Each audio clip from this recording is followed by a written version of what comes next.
निजी स्वार्थ नहीं है, क्योंकि ये सभी फौजी लोग पिछले, मैं खुद देखता आ रहा हूँ, लगभग 2 साल से इनका अभियान चल रहा है और गांव गांव जाकर, शहर शहर जाके लोगों को जागरूक कर रहे हैं।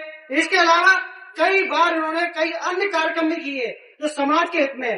कोई राजनीतिक मुद्दा नहीं है। हमें गर्व होना चाहिए, एक फौजी तो देश की सीमा पर जाके दुश्मनों से लड़ते हैं, वही देश के अंदर दुश्मनों से रक्षा करने के लिए इस भिंड जिले के लिए आगे आते हैं।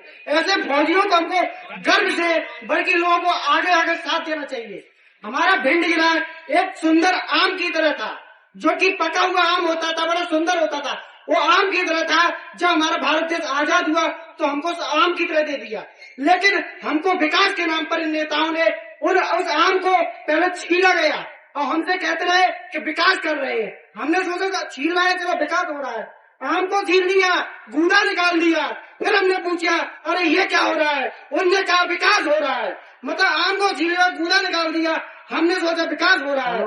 गूदा भी खा गए। हमने फिर पूछा अब तो गुठली बची है, अब क्या हो रहा है, बोले विकास हो रहा है, अब भी विकास हो रहा है। हम लोग जो हमारे फौजी भाइयों ने सोचा अरे विकास नहीं, ये सर्वनाश हो रहा है, इस आम को खा गए, इसका बकरा खा गए, गुठली तो बचा लो, उसको जमीन में गाड़ दो, दोबारा पेड़ लगा दो और आम को निकाल के दिखा दो।